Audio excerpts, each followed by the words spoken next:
Beta. And we are live, and we have Polar Bear says yummy. We have the great man himself right there. It's Hi, everyone. Dan, Santa in the nude. No, it is the skipper, Numismaniac. How are you doing, sir? Yeah, we just lost contact. Where am I? That was weird. That was strange. I'm just sticking you.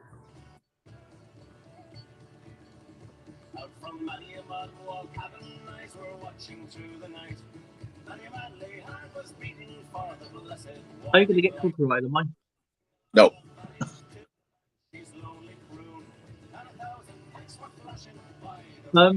We have Polar Bear says yummy. I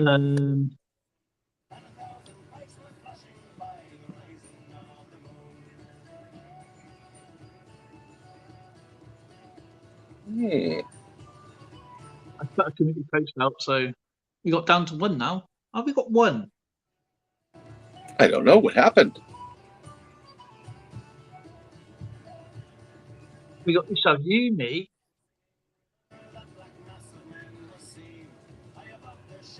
There. Polar Bear says yummy again. Hello. Now we got back. Polar Bear sitting on the bus with EAC. Yeah, now we have 3, but there should be 4. Pack, there you go. Pack Euro Food and Vlogs. Oh, check out the vlogs, guys. Tonight it's just community chat. Get to know each other, of course. Talk about your collections if you're into anything really. Obviously, cooking. It could be stamps. It could be coins. It could be your vlogging, what you're up to. You know, just things like that. Really. Enjoy it. Talk about it. You know, educate us what you do. I think that's very important. I don't know if you agree there, Skip, but we want to know what you do and what, if someone was to get into something, how would you go about it? If you're into gardening, if you're into artwork, and you can put your links in any time. And of course, you can, because this is an open panel chat, so it's nothing specific, like in all other streams actually. You can, you know, if you're into fishing, metal detecting, it's anything and anything. Exactly. As long as it's not illegal, obviously. At the moment, I am searching for errors at the moment. So I do have a scanner, but it won't focus. So we need to get a new one. So we might do a little bit of trivia later, eh, Skipper? What do you think? We could do some trivia.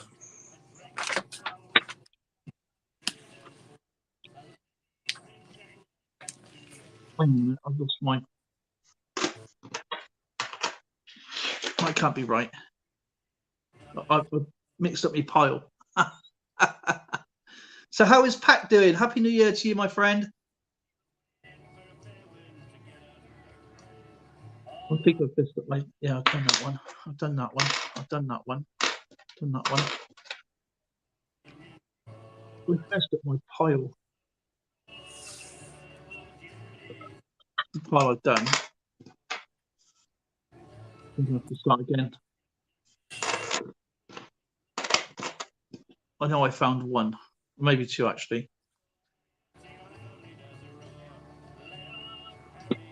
There you go. I'll show you the difference between what they should look like. Okay, I'll send you a picture.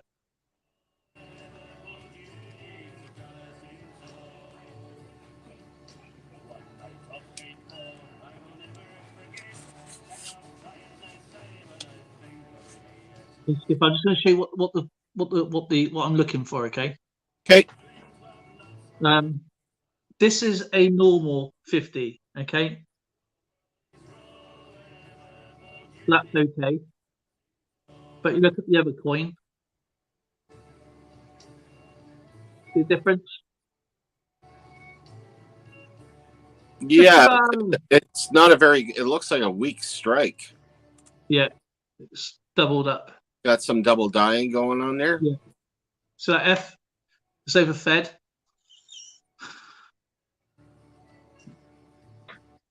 But when you look at a normal one, that's what you should get. Yeah, nice, clean, crisp. So if you see my videos, now you know what to sort of look for. PA, Christopher. As we were saying before, you know, we just mixed up my pile. I have to start again. And if I find another one, I'll take another picture. I use that. This is a 2019. And what I'll do, I'll take a picture of the Queen. Okay. Now, when it tries to load up, come on. So the Queen's head is clear, you know. The wording's really, really good. This is 2000. It's probably the best example. All the coins should look like, you know. But yeah, that's a pretty good coin. Okay. So if I go through my pile again, because I just messed up my pile, and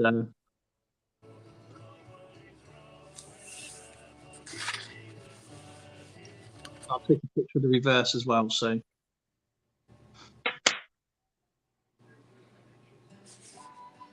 I was going to remove myself from stream then. I'm just looking up. You know, a lot of us collectors out there collect toys. Yeah. Whether they be, Hot Wheels or whatever. Yeah. Well, I've been looking at the favorite toys throughout the 50s and the 60s and right through to pretty well to the current time. It's shocking to see how we have changed our way of keeping kids amused. Silly putty. Did you ever play with silly putty? Oh, I love playing with silly putty. Yeah, it's been around since '43, and it debuted in '50, and over 300 million eggs sold across the U.S. Another one was the Slinky. Yeah.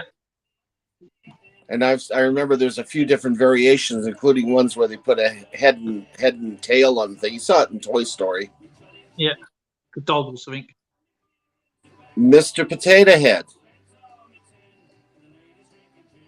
I in my day we used real potatoes. Now they got a plastic potato they include in there. Play-Doh. I could never figure Play-Doh was boring. Do you know what? I used to have Poker Rossi, how are you doing? I used to have a Play-Doh barber shop set. Did you? Yeah, it was really awesome. So you can grow hair and grow a mustache. You and a beard and everything. So like, and you had a women's stylist.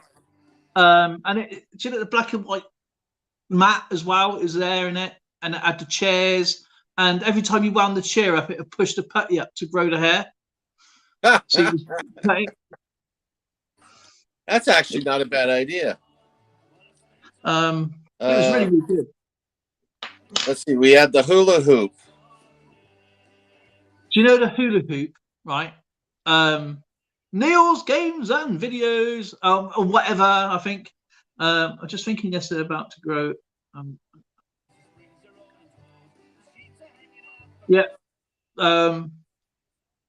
When the hula hoop, the problem with the hula hoop, it was so well made, is that everybody had one and they couldn't be replaced because they lasted to the end of time. Mm-hmm.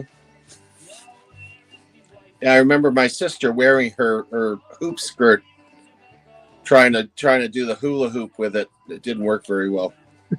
What else? Oh, Barbies came out in the 50s. So did Chatty Cathy. I hated that thing. My sister had one of those.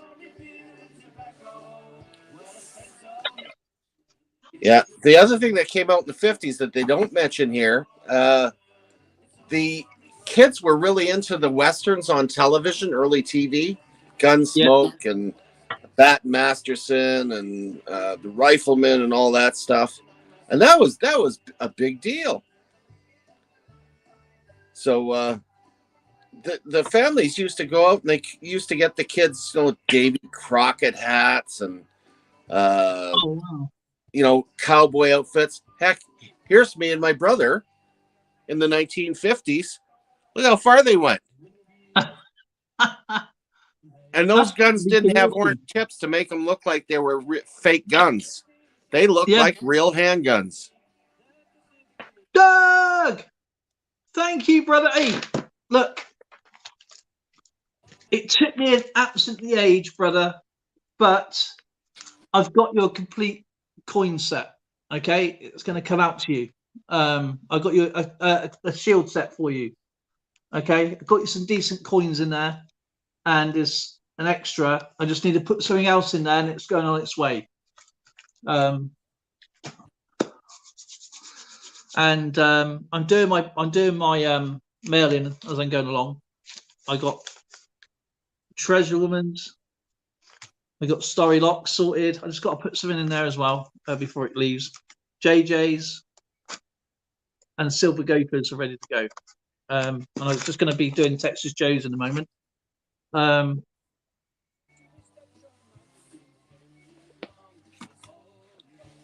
Let's see what we have to do. Oh, 1960s. That's when the Hot Wheels really went crazy, and they brought out that damn Easy Bake oven that caused more house fires and more burns with kids. No, but we saw a program about them, didn't we? No, but we saw the kids the toys that inspired us, sort of thing. Mm-hmm. The Easy Bake Oven, yeah. They was talking about how disastrous that was. 1970s, they come out the Weebles. The old saying, Weebles wobble, you don't fall down. My brother, my eldest brother, he's 10 years older than me, and he had a photograph with a clown Weeble Wobble. Oh, is that right? Yeah. And I don't know what happened to that. I don't know whether he's taken it or he's got it somewhere, or one of his missus have thrown it at him and broke it. I don't know. But I remember that photograph quite well. Yeah, it wasn't bad enough that the late 60s they had the great big huge handlebars on the bikes. But when you got into the 70s, they decided to come up with a bicycle that was similar to the penny farthing, as if it wasn't dangerous enough. And they called them big wheels. And they used to have a great big huge, like a 16-inch wheel in the front, and tiny little wheels in the back. It was stupid looking. But they were big fat tires too. And by the way, it was a trike. Oh, I had a trike. It was a blue thing my mum and dad bought from an auction. And I loved that thing because it had like a bonnet on it. And what I did, I got some car parts, and I put it in. I put some of these car parts out the shed, so it looked like it wasn't built like an engine, but in my imagination, that was the super engine. That was a super fast. Of course, it's still done by me, pedal powered. Doing 0.00 mile an hour. But I thought I was going down the streets like mad because I had like two cards in the tires, in the wheels going. Yeah. Now the 1980s, that was interesting. I mean, the 1980s, they were starting to come up with all these crazy looking little dolls like Strawberry Shortcake and the Cabbage Patch Kids, and Yeah. they had the Teenage Mutant Ninja Turtles as well. They had a whole bunch of crazy, and of course, in the 80s, Rubik's Cube come out, and everybody was trying that crazy thing. And those, you had those moon shoes in the 80s. They were dangerous because, well, everything was just dangerous in the 80s. Didn't there was a nuclear chemistry set as well, wasn't it? That was in the 50s. I remember those. It actually had a radioactive element in it. Yeah. Like, what? It had uranium in it. Yeah, Doug Harding says Transformers. Can't forget about the Oh yeah, they're coming out with all this. You know, thinking about all this, the one thing that was missed that I remember in especially in the late 60s, mid to late 60s, was G.I. Joe come out. Yeah, G.I. Joe. I had all the action. Yeah, and the original one, and we're talking one that was like the size of a Barbie or Ken doll, the good size ones. They came out with great kit. Yeah. And of course, that's when they decided to call them action figures instead of male dolls, because the boys wouldn't play with them if they were that's right. Called dolls. I don't know if you know this, and I know this. Did you know if your Action Man has got the same hand on each side, okay? And for a security feature, the thumbnail's on the inside. I did know that. What they've done, they twisted the thumb round in the mold, so the thumb is on the inside. So if you look, one thumb's on the outside, one thumb's on the inside. Weird. It's a security measure to stop people, people buying fake doll sets. So have a look. If you got your Action Man around, have a look, and it'll tell you. It'll say if you got two thumbnails or a blank on each side, it's a fake. One of the thumbnails are on the inside of his grip. Yeah, you know, guys, you're right. There were other toys like the Spirograph, the who else did we put down here? We got train sets were popular. Lego. Etch-a-Sketch. Etch-a-Sketch was a favorite toy. And don't forget toy soldiers. Yeah. Every kid wanted the Cowboys toy soldiers. The better. Cowboys and Indians. Model kits. Like model kits were big. In the 70s and 80s. You know, plastic model kits. I mean, you had the wooden ones. You had the radio controls as well. Yeah. I had the very original. I think it was AMC that put them out. It was the Star Trek model for the Enterprise. Yeah. I bought the very first ones that came out. Glued it together. It actually came with the lights, all the lights, the nacelles lit up and everything, and it was hollow. So what did I do when I got bored? I filled it with firecrackers, and I lit them as I was swinging it around my head and blew the thing up. Now you realize if I hadn't taken that out of the box, how much money that'd be worth today? Oi! Do you know? I've got model kit here. That is quite old. It's a 70s model kit. I showed you it, my B17. Yeah. Still in the cellophane. But you know what the real kicker was, Dale? I bought the model with my jars of silver dollars I'd collected. Oh, no. Oh, yeah, I remember you saying that now. Yeah. Serious, man. I was trying to be a pirate. I was collecting all these bloody silver coins, not having a clue what they would eventually be worth. And I used the face value to buy my models. I had the Evel Knievel wind-up motorbike jump ramp. I had that, and I remember that. Me and my brother, my brother above me. I got three other brothers and one sister. Now, my brother above me, he was a bit of let's say a rascal. Okay. Now, my mum and my sister would obviously wrap up presents. Don't forget, we're only like, I don't know, 7, 8 at the time. Mm-hmm. And well, my brother decided to open up his Christmas present, his main one, okay? And it was a bloody pool table, right? Okay, so you put this pool table together, smacking the balls, you know. He goes, "Oh, Dad, open one of your presents. Go on, open your." I goes, "I don't want to, right? I don't want to. I want to see the surprise, you know." And of course, I opened up one of mine because obviously under influence of being, pressured. It was an Evil Knievel. Of course, I round this thing up, right, bang against the wall. Mum and Dad goes, "What are you two doing up there?" The same words, what every kid says, nothing. And of course, my brother's like, "Stop playing pool." Crap, we can't put this away. And it's a full-blown pool set, I go, "You do know you've ripped the box and everything, and they probably know all this, right? You've got the cues out, you've got the balls out, all the cellophane and everything." Well, because I can say that it's pre-opened before. They're not going to actually open the box up. I goes to my brother, "Look, we do this every year, okay? And we've never got caught until this time. And anyway, we wrapped up the presents. We used to be brilliant at unwrapping presents. And we were wrapping them up the same way we had them, apart from the inside of the boxes, obviously, because you've got them out, torn everything."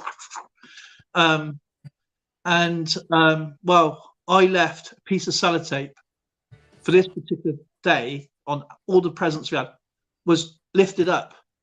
Okay. Now, my mum and my sister inspects everything. Okay. And of course, we went upstairs. Mum and Dad came up about 2 or 3 hours later, and everything was packed away. And so we went downstairs when they played, I don't know, football or something, whatever, and to come back.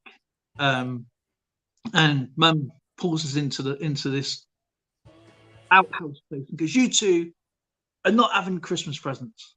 I said, "Why? What have we done now?" "You've unwrapped your presents, haven't you?" "No."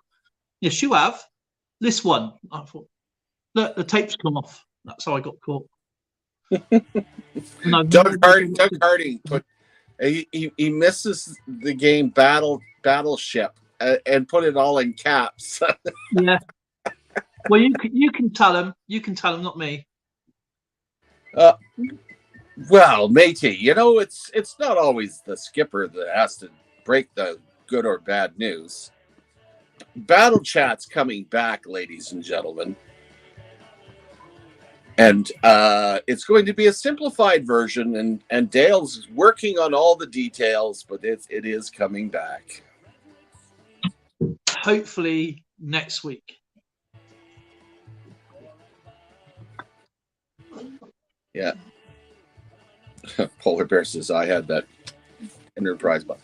Let's talk about the 1990s. Now, that one I remember really well because they started getting into all the weird stuff. I mean, they just got away from the Tamagotchi chicken, stupid raising your electronic kid, and it died if you didn't feed it right. Then you got you started getting into Beanie Babies, and people still collect them big time. I know my daughter. Babies.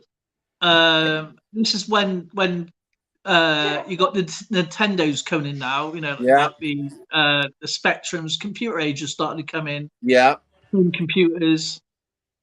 A lot of plush toys. Besides Cabbage Patch Kids. Then they started getting into Pokemon and Pogs. All kinds of weird and wonderful Tamagotchis things. Tamagotchis was a huge favorite. Yeah, that's what I said. Tamagotchi chicken. Oh, sorry. You know what? I'll tell you a story about that. Now, the kids were really into the Tamagotchi, the little.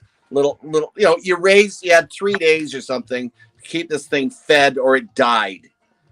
It was horrendous. Anyway, I took my scouts to scout camp. I says, "Okay, we're gonna play Tamagotchi chicken." And they're all looking now. It was a winter camp. Yeah. So I thought I'd have a lot of fun with the kids. So what I did is I had a bunch of spoons and raw eggs and these surgical gloves. And we had everybody blow up the surgical glove and put an egg inside and tied it off. And with the fingers up, it looked like a chicken.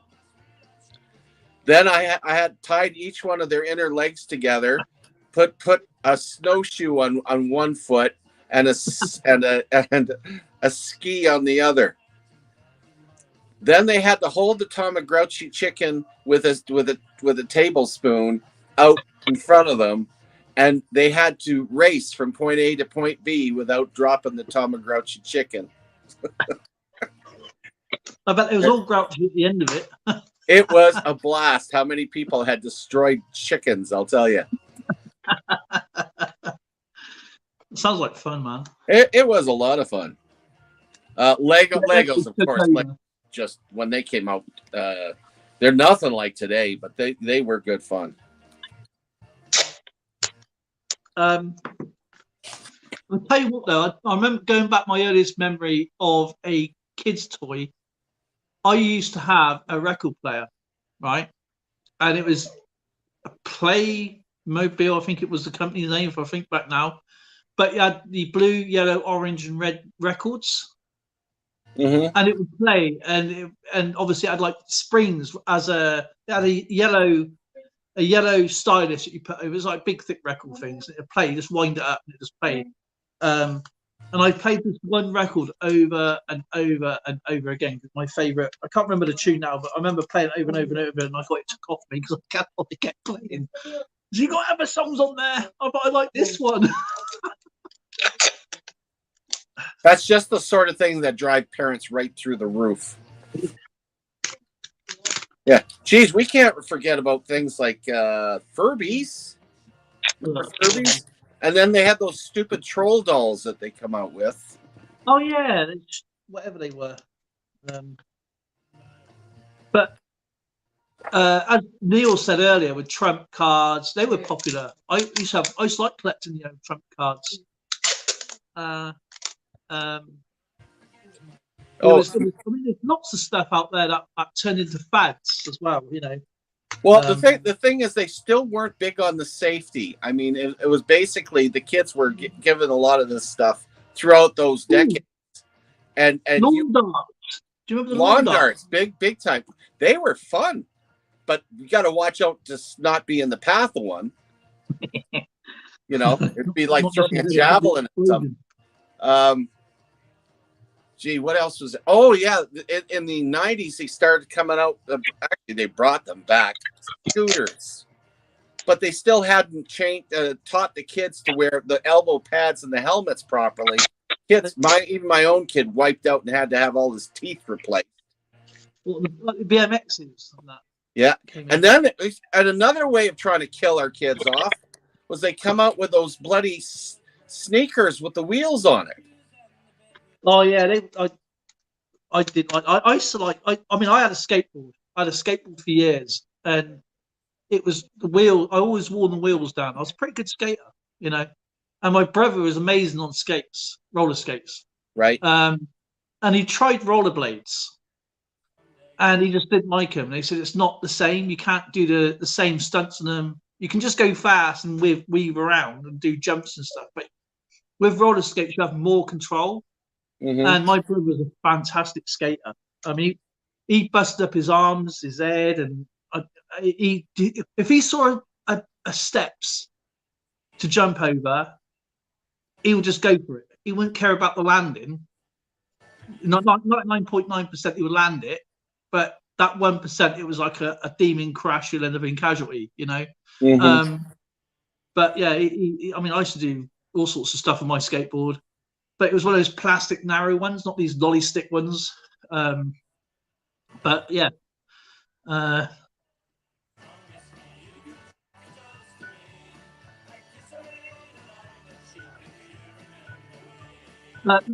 think Neil's asked me a question. No, I didn't have a chopper. I had a bike that looked like a chopper because we couldn't afford a chopper bike. But I tell you what I did have later on was a grifter. And my brother had a commando bike. Now, if you don't know what the grifters are, they are really, really cool bikes.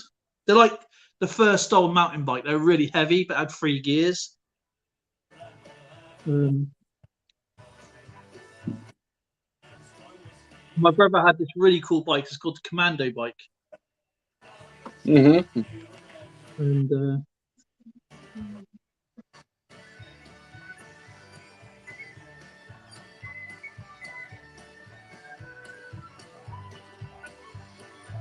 you can't do it. I want to put a link into the chat if anybody wants to come up.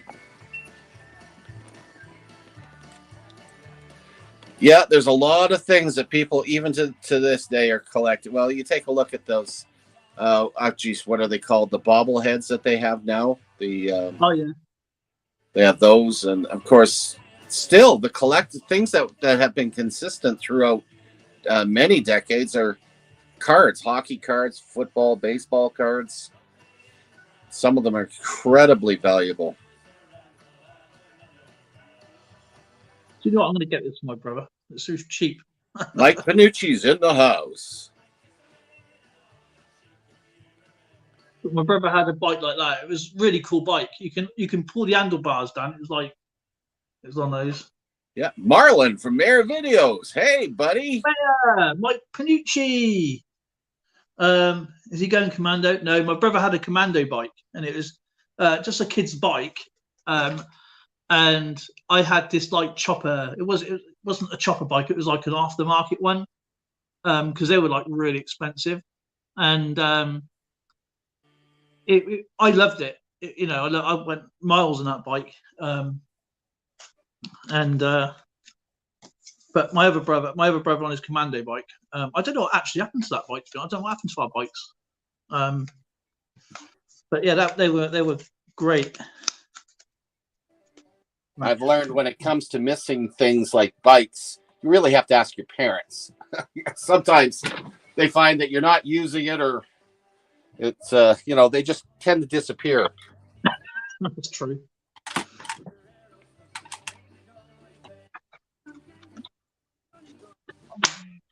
That is true. Let's make some.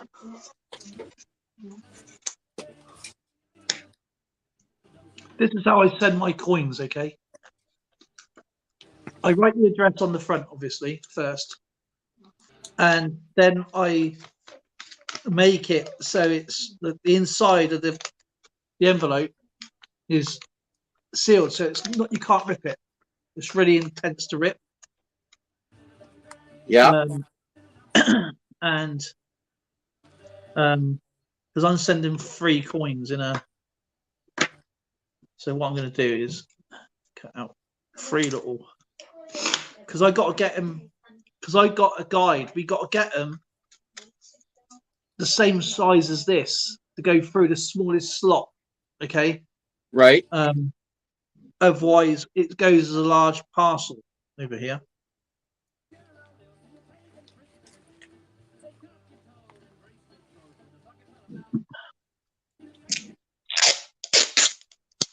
And of course, this is going international.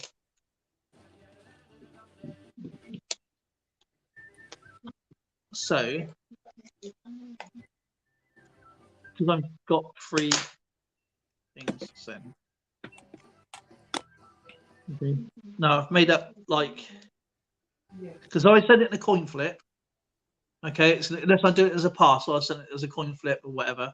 So I've made up little runs like that, so the coins will then fit in. So these are not the coins, but the coins will fit into the edges like that, and they won't slide anywhere. Yeah, that's the way to do it. Okay, so I do that, and then I get my other piece of paper. So I'll cut down a bit better.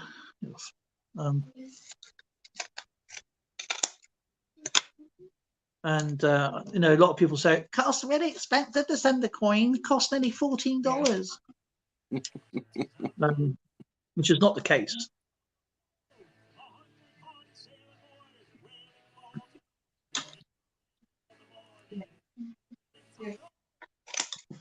Right. So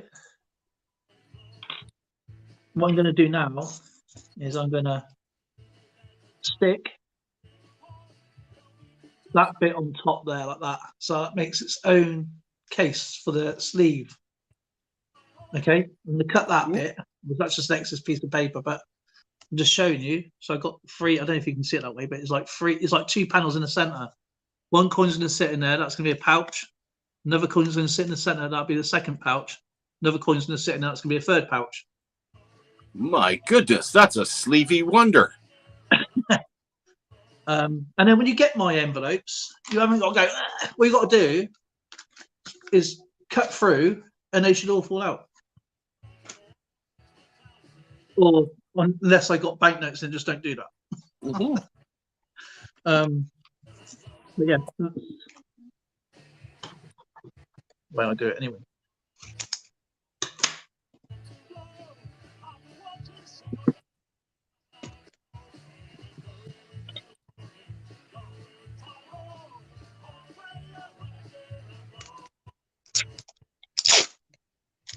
I've misplaced my loop. Oops.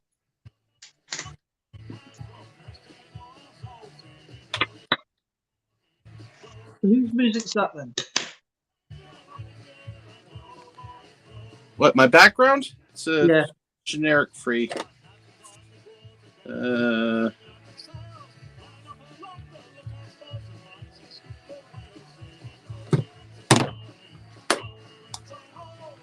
These are all old sea shanties from the 18th century. What do they call it? Piratess. All right. Yeah, cool.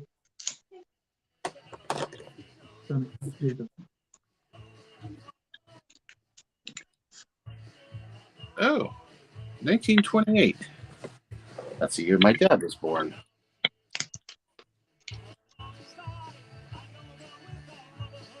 Same year as my dad. And I don't see any. No, oh, wait a minute. There's something there. That's an. Oh, I missed my loop. Oh no, this is loop.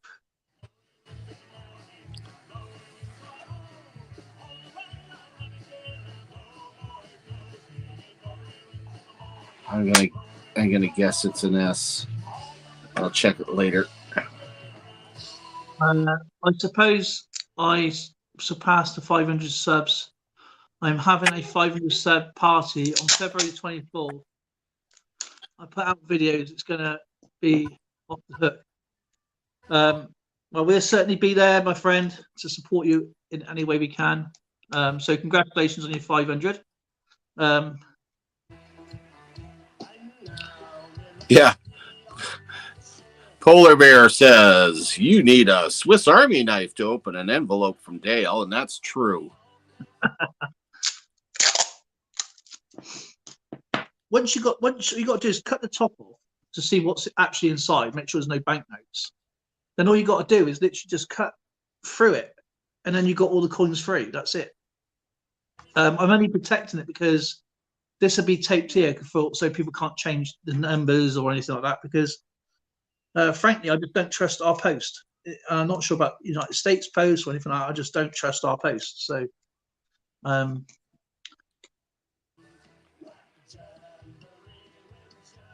We don't have very many posts left here in Canada. We've gotten rid of most of them. What, the bad one? No, telephone poll. Post. Mail posters. The guys.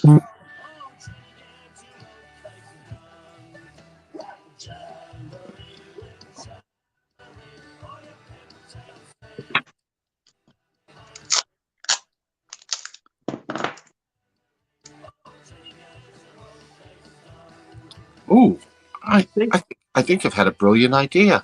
No, I've got Batman's utility belt. See, right, and the coins will go into there in a moment. And I've got 3 pockets. So when you get like that, you got to do is cut the top, and then just tip the envelope out, and you got they're free. You've got to go. Oh, I've got to get one off. Simple. I see people struggle so often. I think we've got to do is go, Miss Sundar. But yeah, rather things get there and struggle getting something out than struggling to get something in there, and you've got nothing there to show for it because somebody's already got there before you. Well, I did get an envelope once that was totally empty. It had a message in it, and the person that sent me the envelope explained that they were sending me the stamps that were on the envelope. I go, what? That is so bad. Right.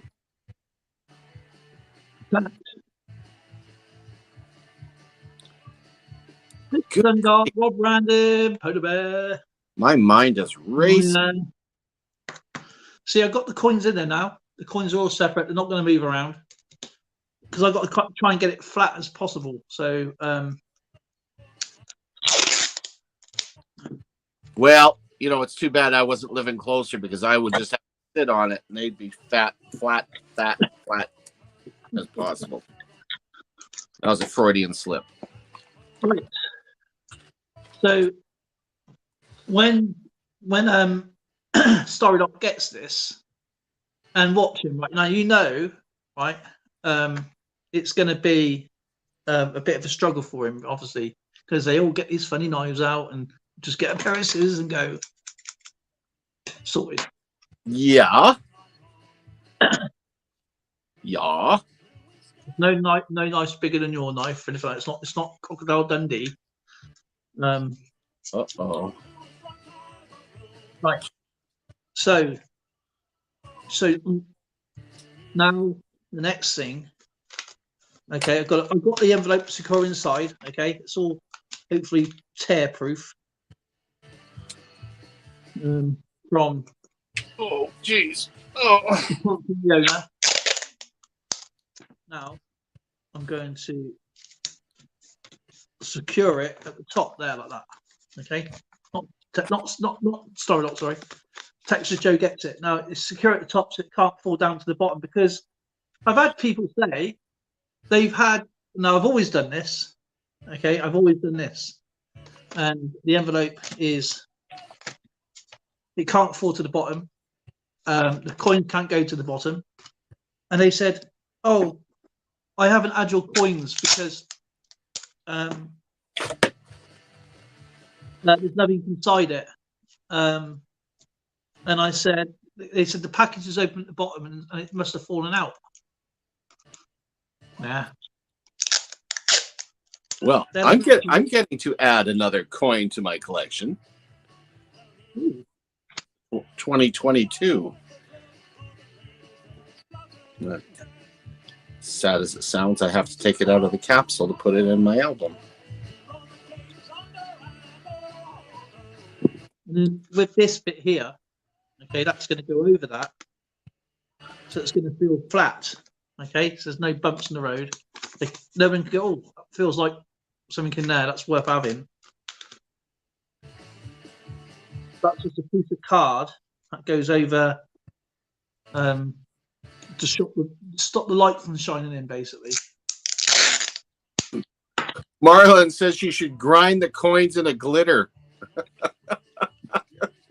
That's a good idea. I said, "This is what you could have won." And that's it. That is all done. What I've got to do now is put the extra bit in there, and that's it. And that is how I do my. That's flat as a pancake. 3 coins in there, and that will go off to Texas Joe. And then when I get my customs form, which is one of these, I just write in there tokens, and that's it. So I write in there as tokens. Yep. Because then if you write coins on it, they're likely to charge you a fee. And another thing is, unless it's tracked, okay, it's uninsured anyway. If it's tracked and all that, obviously you haven't really got that much to really worry about, you know. And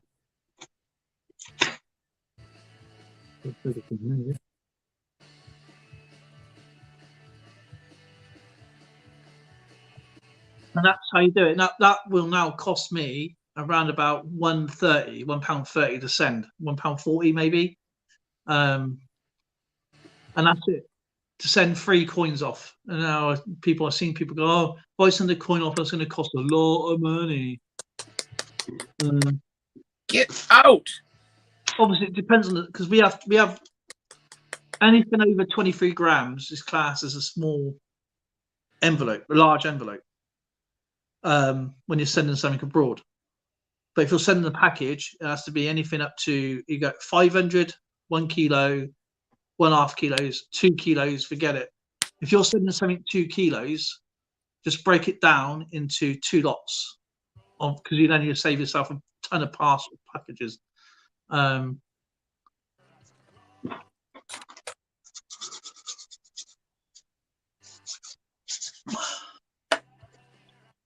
There you go, matey. Into the album. Put that one in the chat if you want me to bring Battle Chat back.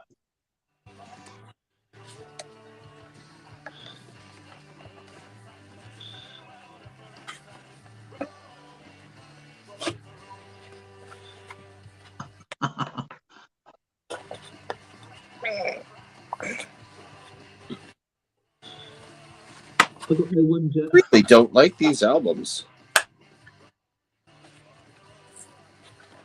Get in there.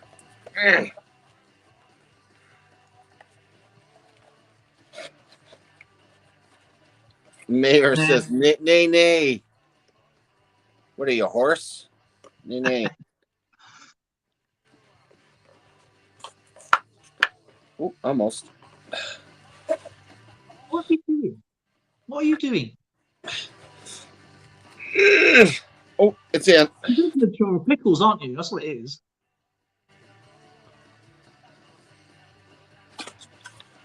My Kennedy $50 collection.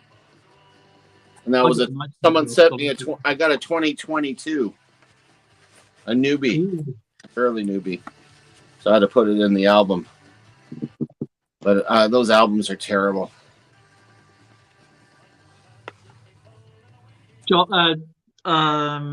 Jeep and John sent me an amazing $50 collection. Amazing $50 collection? Yeah. Really? Yeah. Yeah, I got almost all of them all the way through. Yeah, the one I'm working I would like to finish up is the American National Park commemorative quarters. I did good in a few of the decades, but some of them are really lacking. So that's my... Keep it in mind, I'm up here in Canada, so to get these things are not that easy, especially with COVID having just gone through.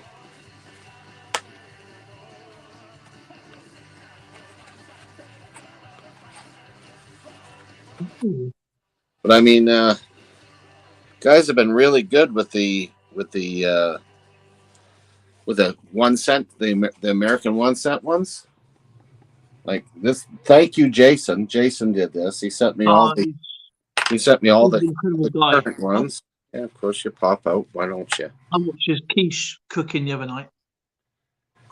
Yeah, he's. Some of his recipes are about as strange to me as you can get because I've never seen a lot of that stuff. Are you inventing this stuff? What is that stuff? A lot of it's, you can tell from his Georgia upbringing.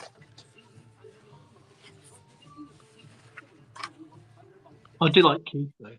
Yeah. This is 1970 through 98, 99. These ones. U.S.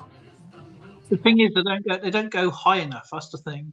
No, actually, this one had no dates in it, so I had to write the bloody dates in, which I don't like. Well, I mean, my printing's not that bad, but I don't have my label maker would have run out of stuff.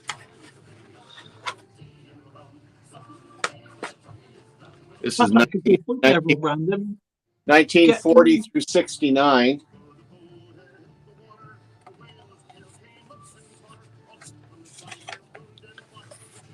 That's a nice set one.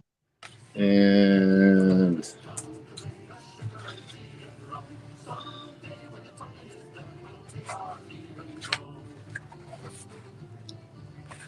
this 1910 through 1939.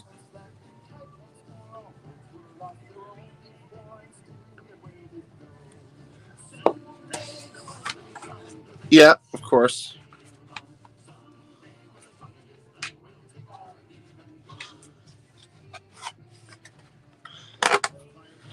You see, this is again why I don't like the Littleton. They got nothing in them. This is my American nickel one, so I basically just filled the holes. Oh, I got an American nickel. I might as well just throw it in that hole.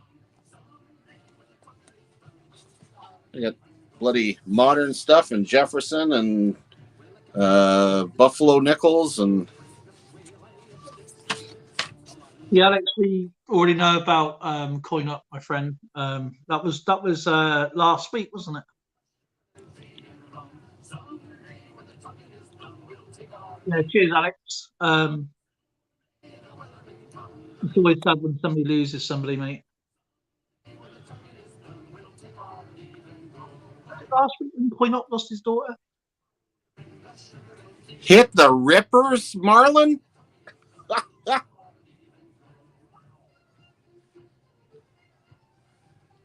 Holy mackerel, all this looking at coins has got my head glowing. I've already got 3 of the King Charles coins. And I found an error on 2 of them, haven't I, Skipper? Mm-hmm. So a big whole error, a right massive, huge piece missing. Love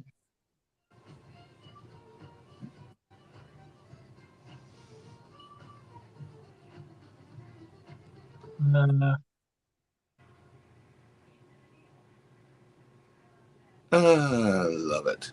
Jake Hudson, hey all. It's good to see Alex. Yeah, I've got 3 of them so far, and I've already spoke to the post office, and they're getting them in. They're getting them in soon. So,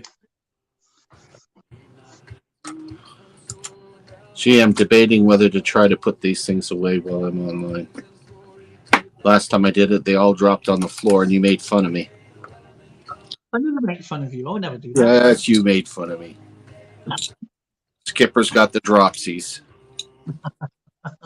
The oopsies. He's got a pickup. He's got the pickups, not the hiccups. Oh, Alexander Smith's in the house. Hutzman. Drunken sailor, what do we do with the drunken sailor early in the morning? What we do with the drunken Scotsman?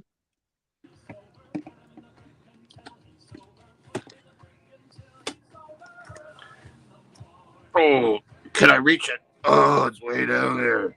Arr.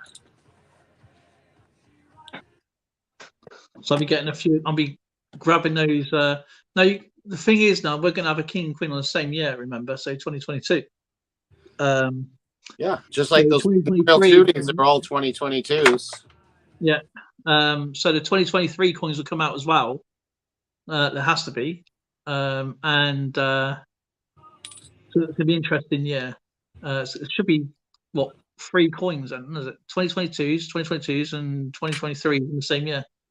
Who knows what's going to happen? I don't know what's going to happen, to be honest. But there's going to be absolutely millions of them made. Not going to be a short. There's going to be millions. There'll be no shortage whatsoever. No. There won't be any. There's no point going online trying to sell them for 50, 60, 70, 80, 100 pounds. It's going to be literally face value. Oh. January 21st and 22nd. I'm working with the Royal Canadian Mint again. All right, okay. So I'm dodging my responsibilities if I'm actually I think that's a weekend, so I don't think it'll affect our live feeds. That's good news. I'm giving out the memorial. Well, I'm actually acting as security. That's where I sit there with my cane and beat anybody that tries to cut the line. And last time I worked it, I got five silver maple leafs out of the deal. So maybe they'll be as generous. I don't know.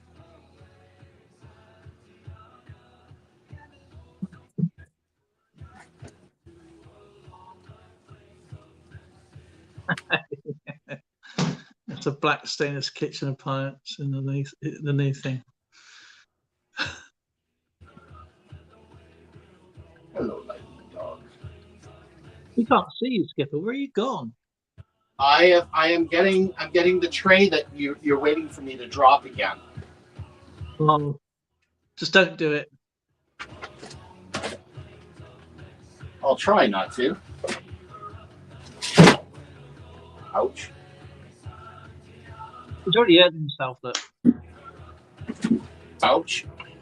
Yeah, Ouch. he's hurt himself, all right.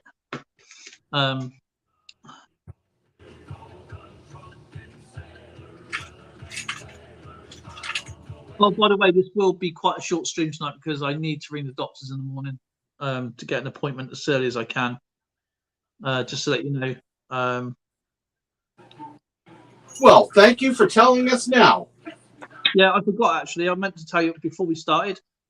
You naughty Brit. I didn't mean to.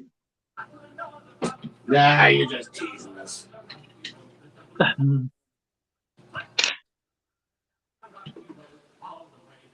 You guys got those floating displays in the UK?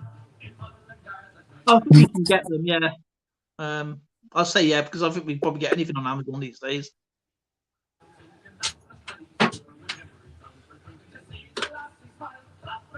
They're actually quite neat, though, they are.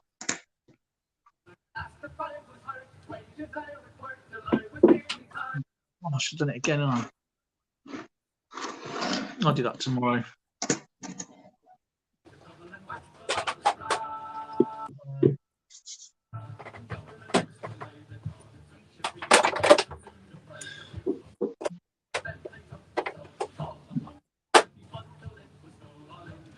Has anybody seen the new Porn Stars? Nope, never seen it. I've seen the old one, but not the door. No, that's you.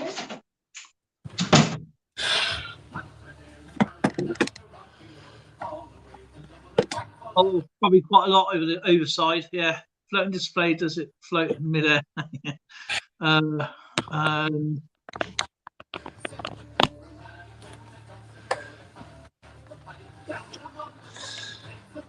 Oh, he dropped quite a lot in one stream. I think that's his. He's going for the record now. Ha! If anybody wants to pop up, you're more than welcome to. By the way, yeah, this is going to be. I forgot to tell Skipper this at the beginning. Actually, I should have said it's going to be. I must get to the doctors tomorrow, to be honest. And I've got to be up early to do it. Otherwise, they say, "Oh, you've got an appointment in 6 weeks." Okay, these are my trays. That's what it looks like before I drop them all over the floor. Okay. I've got Britannias in there, and I got Maple Leafs. I do not own an American Silver Eagle anymore, which makes me cry. Skip, what's going on with your hat? What are you talking about? Well, I know. You know, you're an aging young man, but you're on the blink.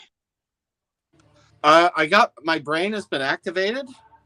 Oh, right, okay. A nuclear And fusion. when it activates, it shines right through. It's. I can't help it.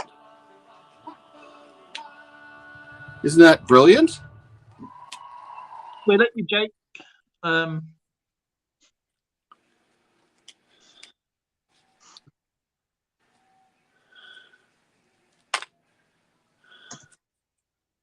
If anybody wants to come up, you're more than welcome to. But Skipper, do you remind me of? Has anybody watched what's it called? Arnold Schwarzenegger film, The Cab Driver. No. What's it called? No, I have not. He goes to Mars. He goes to Mars. A cab driver that goes to Mars? No. Arnold Schwarzenegger. He's a cab driver. Oh, no. That's a cab driver goes to Mars. Oh, The cab driver's name was Benny. I never said. Hey, what's Johnny up? Cab. That's it, Johnny Cabs. Yeah, the Johnny Cab. Yeah. He doesn't. The cab doesn't go to Mars. Arnold Schwarzenegger goes to Mars. Hey, can you hear me? Yep. Oh God. Hello. What's the film called? Hey, Are you there? The show that I'm talking about is called Pawn Stars Does America, where they go on a road trip on some of the places that to because the old man passed away. Yeah. They were trying to commemorate. What they did is on the last episode of it, they went to the barbecue place that the old man would have gone in North Carolina. All right. Okay. That's actually pretty cool, actually. Skipper, how many coins have you dropped ever? You think I counted them? It did repeat right now what he did last time. Go for it, Skip. Go on, you can do it. I'm trying not to. Yeah. Hey, by the way, have you got some black toonies yet? Yep. Yeah, he's got some. Not very many though, but yeah, I got a few. They're already being set out. What is the rarest coin ever? In what country? One of the things that I saw is someone had a rare coin. They called it a cameo. Cameo. Well, there's a cameo is just basically It's like the obverse. Yeah. One of the rarest mints. There was a rarest mint in the U.S. Either I think it was Carson City or a rare mint mark.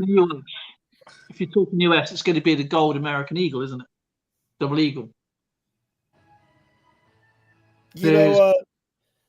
Sorry.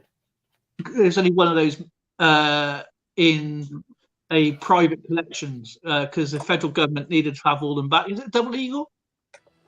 The gold Double Eagle, I believe it was. Yeah. One more to go. Yeah. Hey, can I say something? You know that those coins that they sell, those Double Eagles they sell on TV, is actually a copy of it. There's only one allowed. Oh. They let one collector, but he's got rules. He can't sell it at all. He's banned from selling it. It could be used as display, but I think it's in. I'm not sure which part of the United States it's probably in Washington D.C.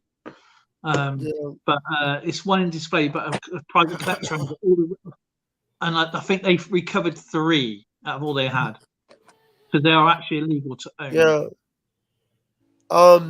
Can I also ask this question? What do you guys think about people?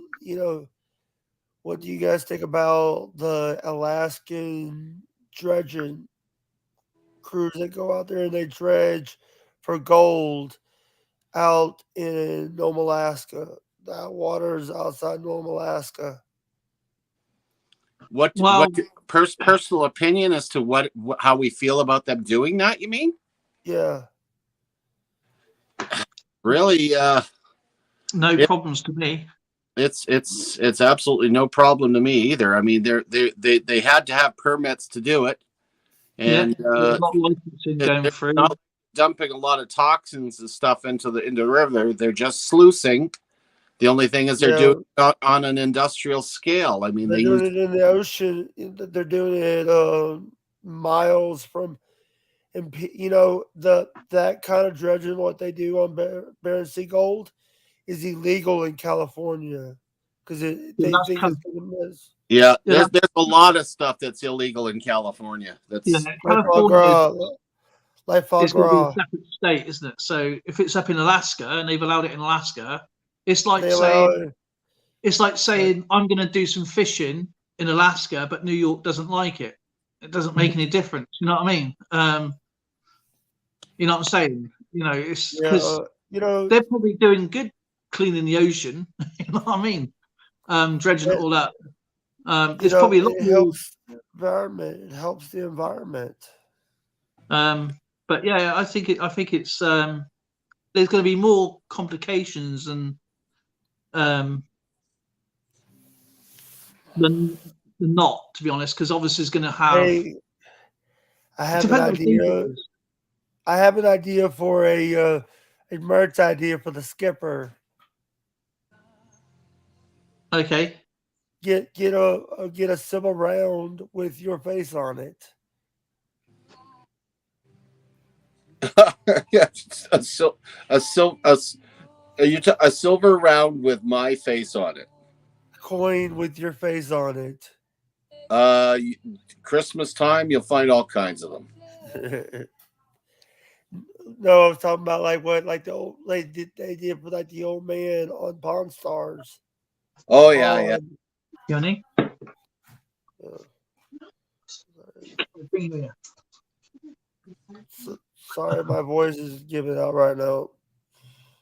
Uh, Wait a minute, it's not 9 p.m. GMT. was it that coin? Or was that another coin? The rarest coin, I think, if I can find it. I'm trying to look on my YouTube channel. Yeah, And I shared out your video you did oh, today. thank you.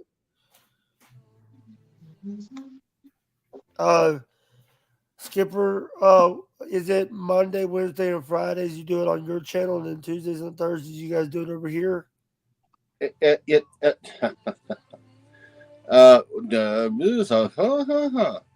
Yeah, I do Mondays and Wednesdays, and Tuesdays and Thursdays is Dale. So no Friday. Friday. We're not on Friday. Yeah. Yeah. By the way, I love what you did for the kids in December, Skip.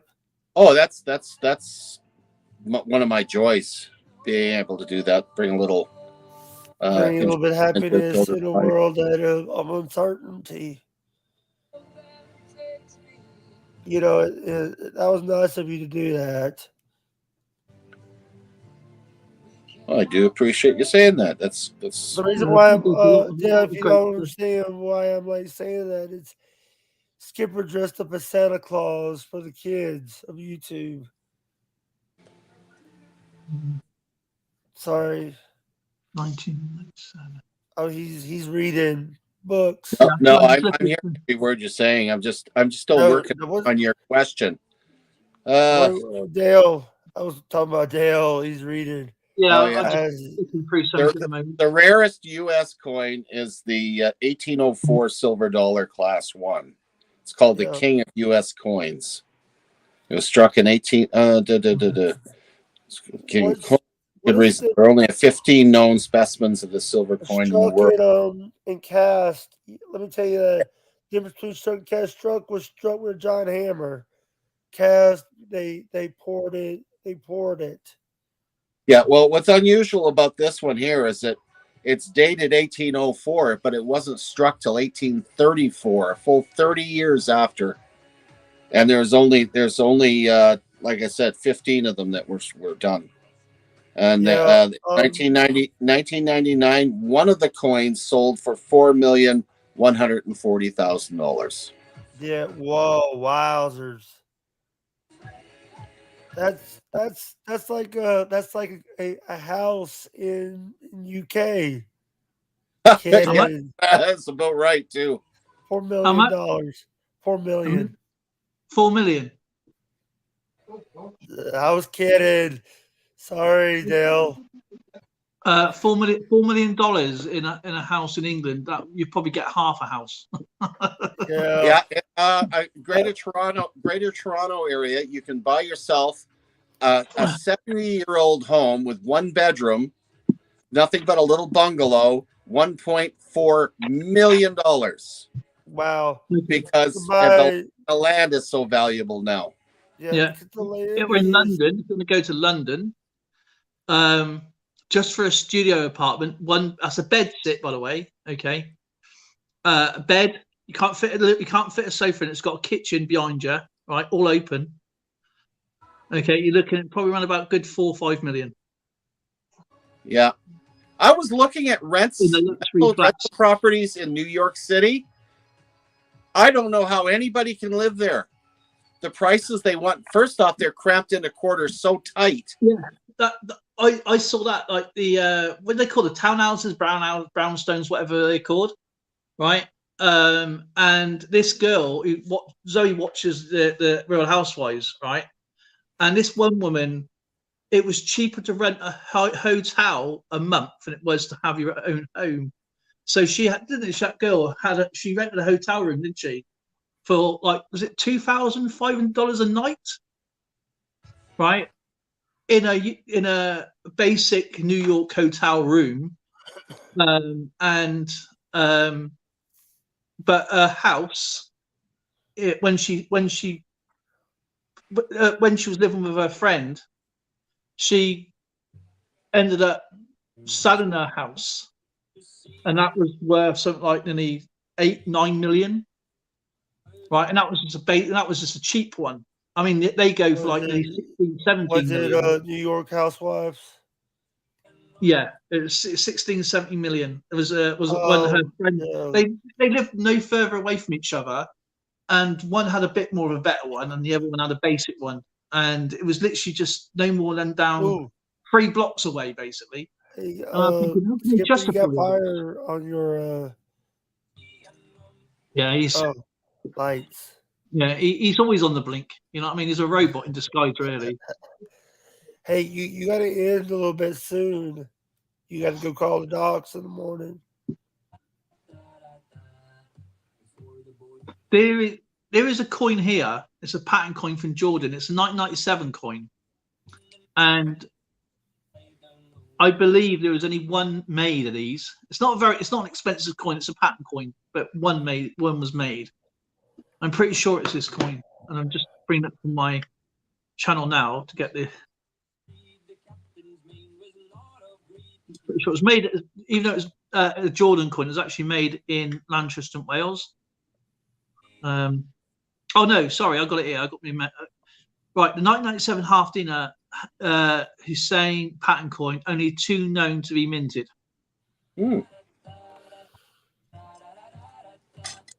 Hey, you guys want to hear something funny?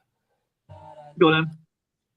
Right now, the gold price is $1,800 an ounce, but the silver went down as $23 an ounce now. Well, that's all right. I mean, but is that stock trade or is that actual physical? Because people get what they don't understand is if you're buying the gold prices for now. This is the gold price for now. Yeah, he's always on the blink. That's what I'm saying. By the way, also, I'm going to do GBP. Okay. Now, to get those prices, you have to buy a lot of silver to get that price. GBP is 1,500. It's 1,500 pounds per ounce. Okay. So that's for gold. Okay, call that company up and ask them to buy one of that gold, yeah, and guarantee it's worth more. You have to buy a lot of stock to get that price. By the way, it's $19 an ounce GBP. 19 yeah, well, see, if I was to buy silver over here at that price, I'd have to buy hundreds of ounces to get to that price. You see what I mean? You just can't go there and say, well, it's £19 an ounce. They say, yeah, but you have to buy a lot of it, like 100 ounces to get that price. Yeah. Did you see, Skipper, did you see that on one of the episodes of Pawn Stars, they had a 3,000 ounce silver collection came in? Oh, it was huge. He wheeled it in. Yeah, I saw that one. Yeah, and the old man wanted to keep one of the bars. Oh, the old man he was drooling as soon as he saw it because he's a stacker. Yeah, but the thing is, that's where the introduction of the old man coins came in. Yeah, was that episode? Yeah, that's the trouble. You want to keep everything, don't you? You don't want to sell anything. There were a few things they didn't want to sell. Rick didn't want to sell that samurai sword. They didn't want to sell cars because the old man and that blood was a 34 freaking pulled in and I'm buying it. They also went to Pahrump and got a vehicle, and the old man might still have that Oldsmobile, that already Olds. But I love talking about, like, I was gonna say that Rick doesn't Rick collect one thing that he will never sell is championship rings from the New England Patriots. Oh, I thought he was. I didn't think he. I thought he. I didn't think he was a Patriots fan. Or is he?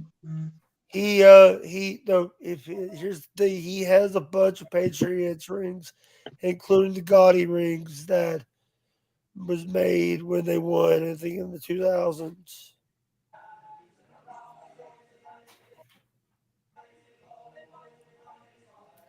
I just like when I watch those shows. My favorite moments. They had an octagon coin.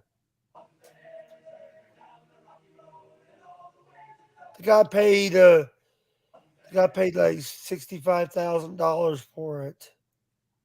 I think my favorite ones definitely were the when he brought in the Ides of March coin with Brutus on it. That was flipping amazing. Also, one of my favorite coins. I think he overpaid a little bit. Was the we talked about it last time. The silver that we think the coin that was paid to Judas to Yeah, there's too much.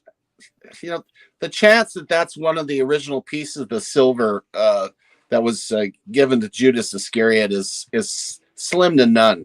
It's just basically it could be, but then again, there were God knows how many of those that were made back then and spread all over the known world at the time. you So know who knows? Uh, this is a you know this is the coin show in a I love talking to you guys about coins. Can do it all night. Well, well, I can't. that's our bag. Yeah, Yeah. that's our main thing. Yeah. What do you think about there's National Geographic had a show where they'll go around and they will metal detect like colonial coins, Seb coins, and all that. Well, if you know, I watch a lot of those shows. Um, oh gosh, what I've just lost the Hoover Boys. One of my favorite shows. They get their permissions properly. They go on the Yeah, property. They find tremendous artifacts. I mean, we're talking coins and great, especially when they find the silver ones.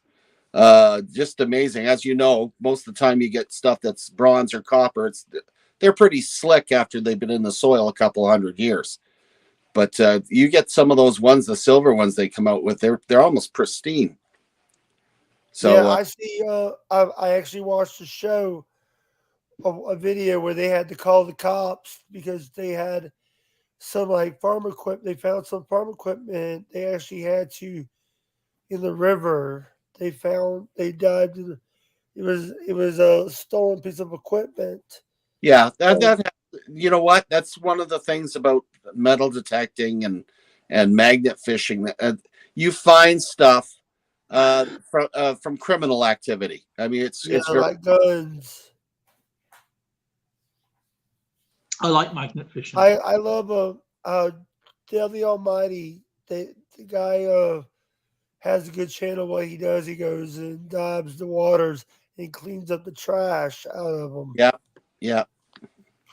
By the way, there in the southern part of the United States, there's a place, there's a thing they call the deadhead logging, where they'll get a boat and they get the logs that are sunk like in the 1800s. They'll take to the mill. Well, it's got good grains and stuff. I don't know. I haven't seen that. So They had a show called Axemen. That's oh, what I they see did. Axeman. Yeah, yeah. They showed a lot of logging. They showed them getting wood out of buildings. I've seen them skitter log. Skidder where they'll yarder where they'll have a big machine, a tower, and it gets logged on cables and stuff. They have horse login, ox login, skipper login. Who's logging me?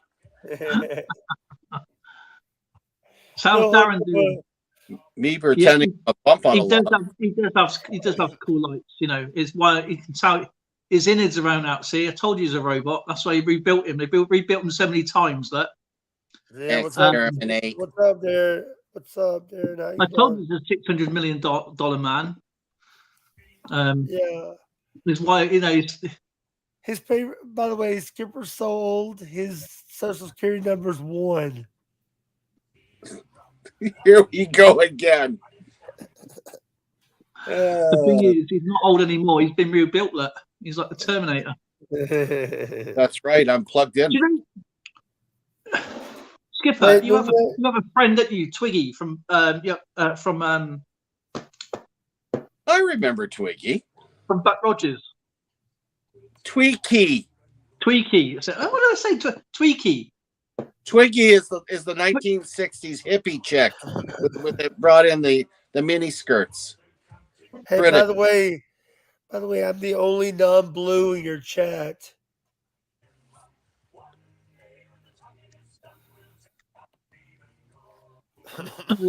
What? Hang on a minute. Yeah, that's up to Doughboy over there. I'm the only non-blue name in your chat. Jake's not blue. He wants to suffer from the blue. Looks like the heck? That's Tweaky. Yeah, Tweaky. Fuck.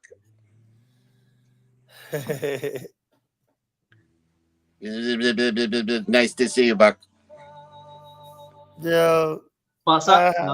Hey, everybody's a mod but me.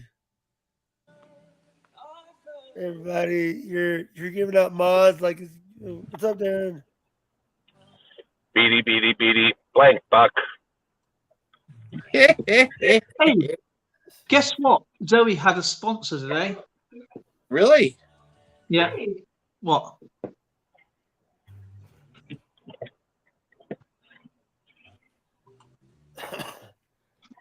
Yeah, from cherries. Is that a gold? Is that gold on you, or are you happy to see me? Skip. What? You're so old. You still remember when Abraham Lincoln got shot? Yeah, and? You was there when it happened. No, I wasn't there, but I was elsewhere. He was taking the tickets outside the door. What kind of job did you think I had back then? Doorman. I was a flower merchant, if you must know. And I don't mean selling pansies either.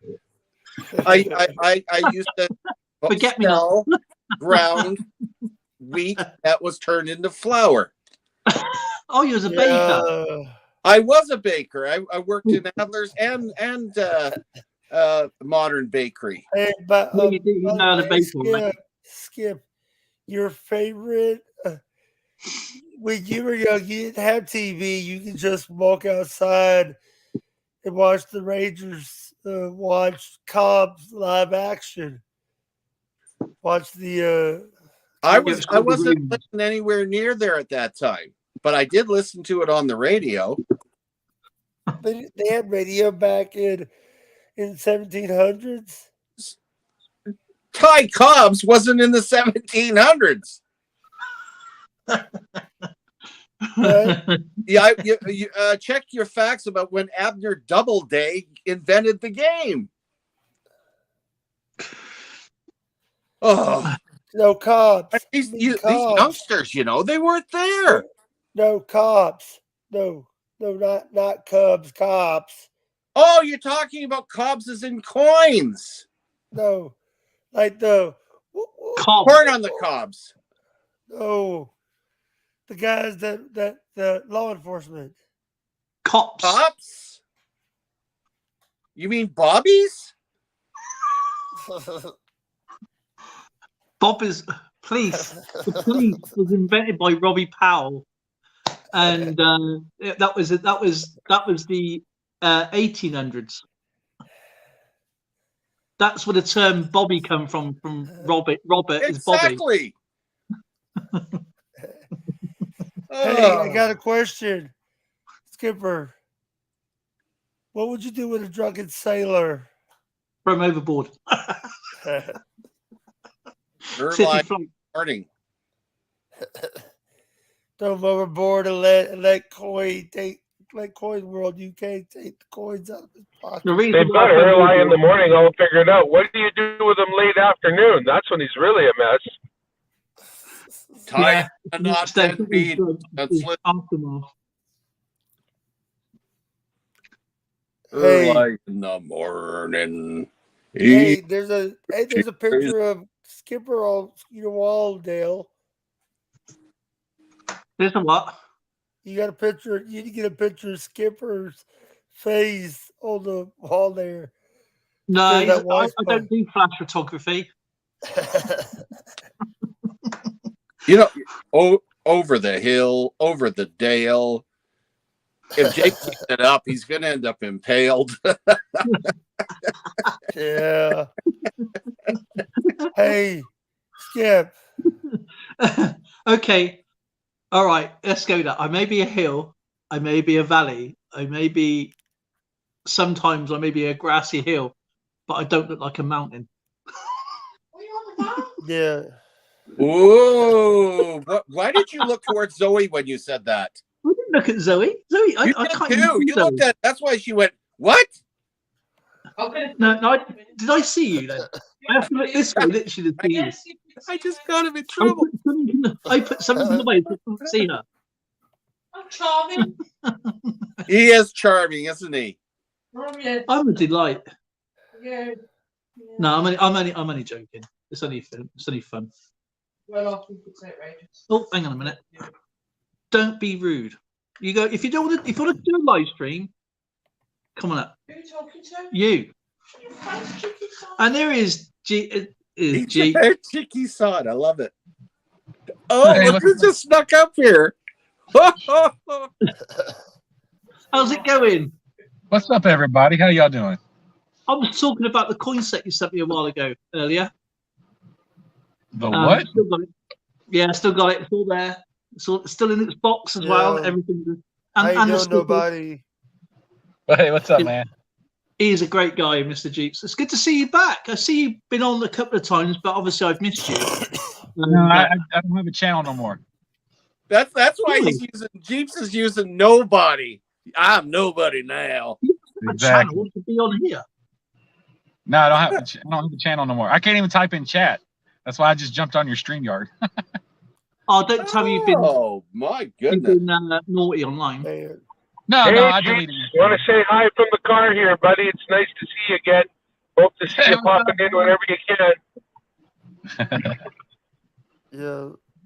It's good to see you. How you been anyway? Just working a lot.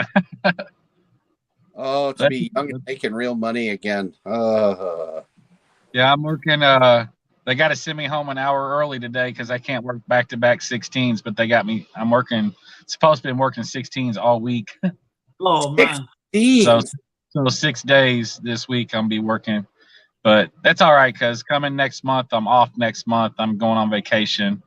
So you deserve it. Yeah, you'll need it, all right. Yeah, well, I'm gonna go check on some. Well, I'm moving. I hopefully be moving out of the country, so I gotta go start working on some paperwork and things like that. I'm going to be flying into Hong Kong more than likely. Then I'll be heading to the Philippines for a month. Oh, what a great adventure, man! Filipinos are the greatest fans. It's such an adventure. Filipinos are the best fans. Are some of my biggest fans are in the Philippines right now. Yeah, I go to. My original thought I was going to go to Japan first, then Korea, then the Philippines. But I figured, you know, I got some friends in Hong Kong. I'm gonna go visit for a day. Then I'm going to head to the Philippines because City. I have family in Philippines and Japan and Korea. So, but I figured once I moved to the Philippines, I got plenty of time. I can start traveling. Be a lot cheaper and easier to get Davao to. City. Yeah, I know Davao. I know Davao, but I'm not going there. I'm going to Palawan.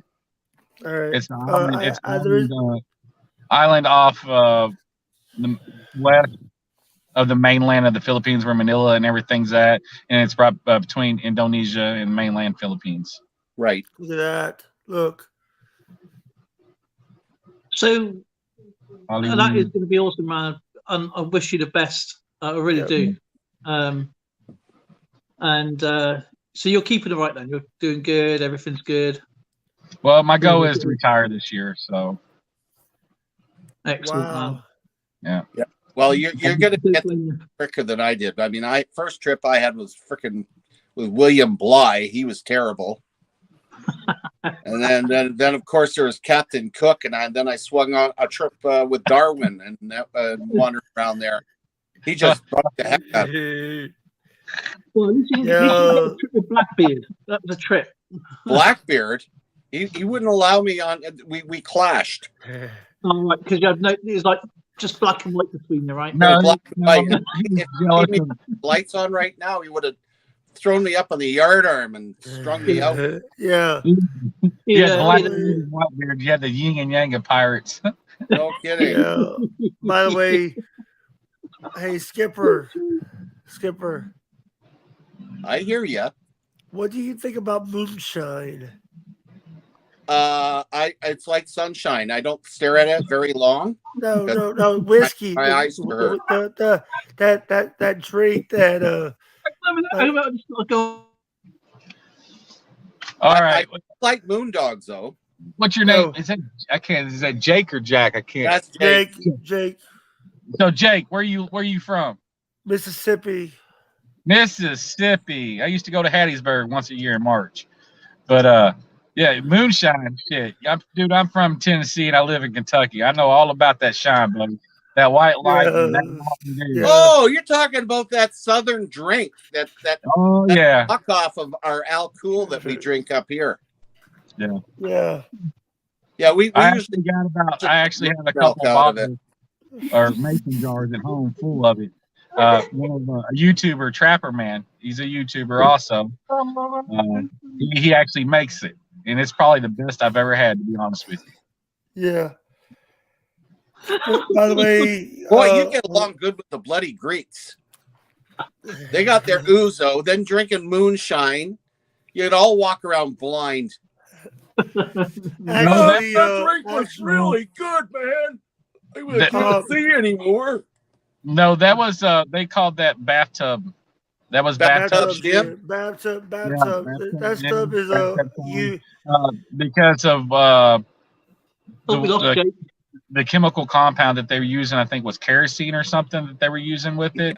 No, they were using the wash tub they were using lead solder for they were using lead solder to get the because they were using those wash tubs from Sears and Roebuck. But did it add flavor? No. It added poison to people's bodies. Oh my God! We used to add it to gasoline, and we used spray tea, and we played with mercury in school, and I used to make asbestos hot plates for my mother from school and cut gaskets with it. And look, I'm still here. We're all by the way, I think the Skipper's been drinking. I think the Skipper's been drinking again. You know what? I'm back on protein shakes again, which is why I've got quite the glow on right now. I thought you were drinking that rum that you got. No. I've been trying to figure out, Jake. You to get on a special shake that I'm gonna prescribed for just for you. Oh no. I want you to go out and get yourself some fermented herring, and I want you to throw that in a blender with durian fruit, and then add one shot of your bloody white lightning, and you blend it up real good, and then I want to see you drink it. Hey, okay. Wow, you had to bring in the durian? I mean, the herring? Oh, God, wasn't enough. I'm dying here. I mean, I've watched lots of online videos of people trying to eat durian or the steak leaking all over the place. Actually, but I durian think they is should really blend good. it together. You just get past the smell, but it's actually good. Just some cotton batting in the nose. Yeah, I know, it's some really good stuff, buddy. Tabby Yeah, said I that's your really pay like forward that stuff stuff. today, also Patrick. Someone in the chat's talking to a guy named Patrick. Patrick, you mean Pat? You put him in the back seat of your car, get a pat in the back. Oh man. Skipper, his one-liners are good. Oh, you think that's bad? When I stick my foot in my mouth, I turn into a vegetable. Right now, Skipper feels a bit lightheaded. Pat ate too. Yeah, I'm having a lot of fun doing your shows. Sometimes I don't like doing shows with other people because sometimes people treat me different because you're pretty easy going. On my Jake, channel, you'll never find anybody more different than the Skip. Trust me. Yeah. Oh, you know what? You know what my latest thing is lately? I've subscribed to a bunch of Filipino channels where they're speaking Tagalog. And I get on there and I start, don't tell me if I'm saying it wrong because I always say it wrong. So I get on there and I start chit-chatting with them, and everybody in the Philippines thinks that they're like Donny Osmond or they're all these big singers, and some of them are really good. But there's the ones that are online, some of them you sit there and your hair stands on end. It's like screeching against the chalkboards, and you sit there and you're like, wow, man, you're really good. Sing us another song. And all the rest of the people are like, no, don't do it. No. I want people one day do ASMR, fingernails on a chalkboard, ASMR. No. Oh, yeah. I see a lot of those where people are just like eating food just so you can hear them. I'm like, I want to slap people next to me, let alone watch a video of it. Yeah. Zoe said to me, right, she was watching this video and she was like engrossed in this video, and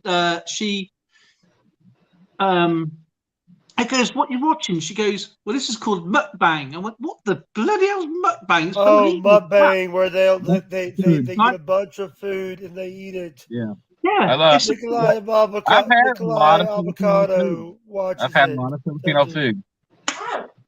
And I'm thinking, how can one little person eat all that food? That's got to be rigged. It's got to be rigged. No. Those aren't my favorite ones. It looks like a lot of food, but they're just small people. They are small. Yeah. Oh my God! Look at all that food, but they're small people. Yeah, it's not like me and Skipper can eat food. But man, I've got to shut the screen down in a moment, guys, because I've got to. Don't you think that they've only found a way to? All they've done is found a way to market gluttony, don't you think? I mean, it's just one of the 7 deadly sins being marketed to you with a stupid name. Mukbang is just gluttony on camera for people to enjoy, and it's one of the 7 deadly sins. So stupidity. But yeah, it's a video of gluttony. Stupid. Yeah, it came from the 1960s Batman show. Remember that one? Na na na na na na na na na na na na mutton. Hey, I think one of my videos, and all I heard was this, she was like scrolling through, right? Because she likes looking at people doing cooking and stuff like that, right, and other things. But she's like scrolling through, and all you heard was this. I think, what the blinking are you watching, woman? And it That turns out that stuff is like it's all about sound. It's for sound. No. it's about how to make a mess. It's horrible. It I is. don't care Yeah, about I avoid watch. I mean, I do watch the Sticky Fish Challenge and the Durian, but my favorite above all else, the best, the most wonderful, are those videos where people do things that scare the crap out of them, and they do it anywhere, and they usually bring their girlfriend along for the ride. Oh yeah, I love it. I love them. What is it? The Nexus swing in New Zealand, where they swing between two mountaintops. Oh, that's awesome. Oh, I'd love to do that. That is the best film to ever. You watch them. Honest to God, some of those girls that went on, you could see the trail of pee going behind them as they're swinging by. It is so funny. Is it rain? Look up, hey, Jake, if you want to look at some videos, look up on YouTube Ligo Challenge, LIGO. Okay. Challenge. If you like an old ex-Marine explain military stuff, is Jameson Travels, but he's also got another channel called Odin's Men, and he reacts to these people that snowflakes basically, woke people, whatever. Okay, yeah. Odin's Men. Like I was flicking through, obviously looking for channels to obviously watch throughout. And obviously, do you know the rabbit hole you go down to on YouTube? Yeah, believe me, we've all been. It's like I watched. Sorry.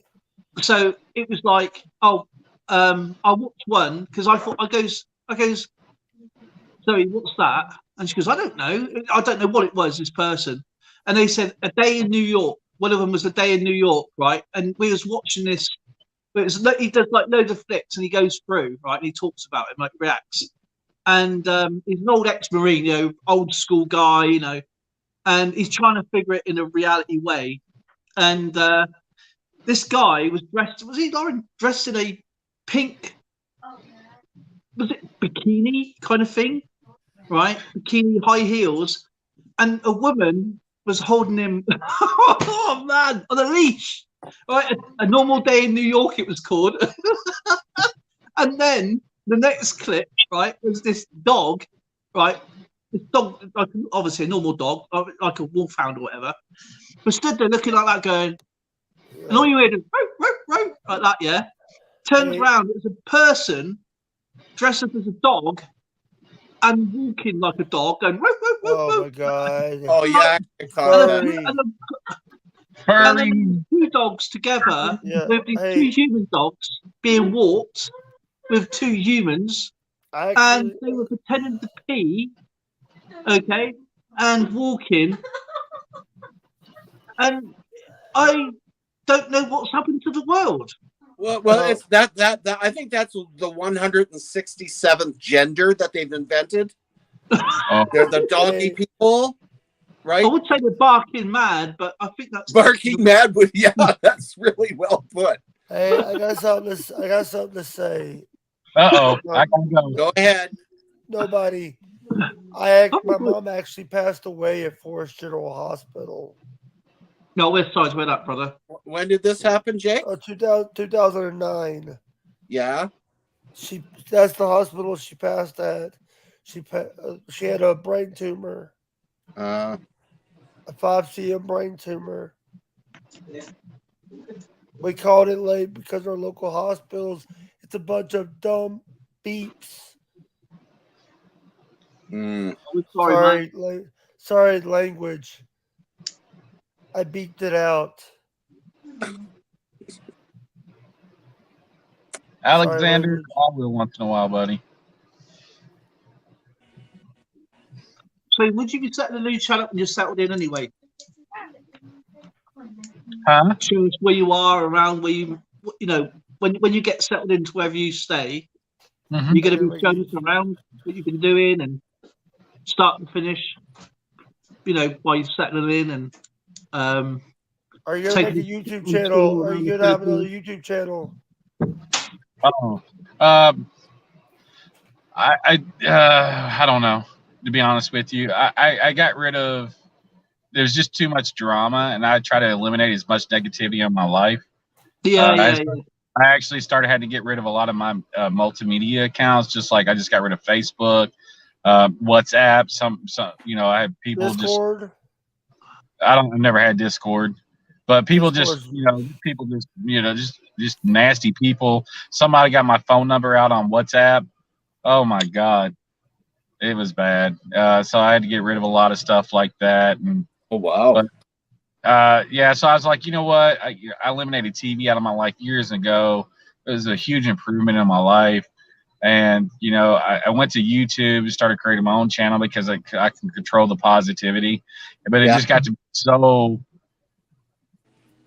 like, it just seemed like every time I was logging on or something like that, there was drama here, drama there. I'm getting drug into shit that I'm like, I'll like join a panel like this and I'll be in the middle of something like, hey guys, how you doing? Then I'm just like, oh God, what did I just get myself into type shit, and be like, bye. It's just like, you know what? I don't need this anymore. I think it was like 2021. I had a lot of stuff going on with everything. And I said, right, 2022, if I get anything else, I'm just going to call you out. It's as simple as that. I'm just fed up doing it behind the scenes. Yeah. I've had a couple of things, but it's been sorted. That's it. Yeah. Well, I'm a hypocrite. Well, I say what I want, not what I don't want unless I want it. Well, I mean, I've always been that way too. I've always spoke my mind for sure. And I can take ridicule and stuff like that. And if I'm wrong, I can, own up to it and stuff and admit it. Yeah. But, when the lies are just so like horrendous and things that are being said, I'm like, why do I even need to deal with this? I don't. You've had a lot of stuff going on in your time, man.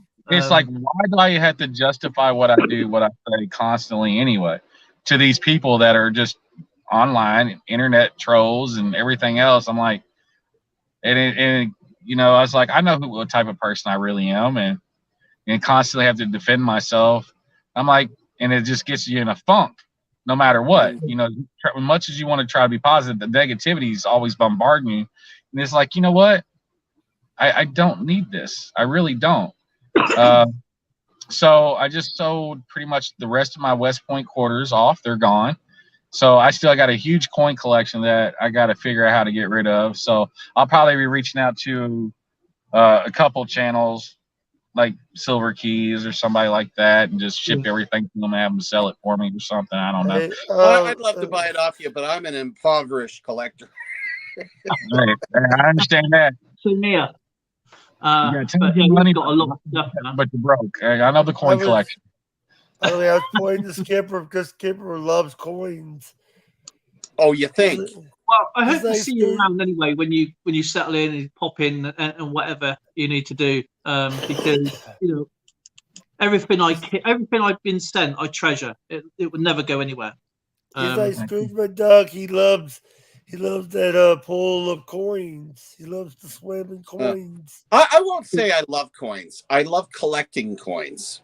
Yeah. I the coins I have, besides the various countries and the world coins I have, I love doing displays, and that's why my space looks more like a museum than my own room. I call it my coin room because I like honoring servicemen and women throughout the world who've done their thing. That's why I have a case that's dedicated to the Boer War, World War I, World War II, Vietnam, Afghanistan, Korea, Iraq.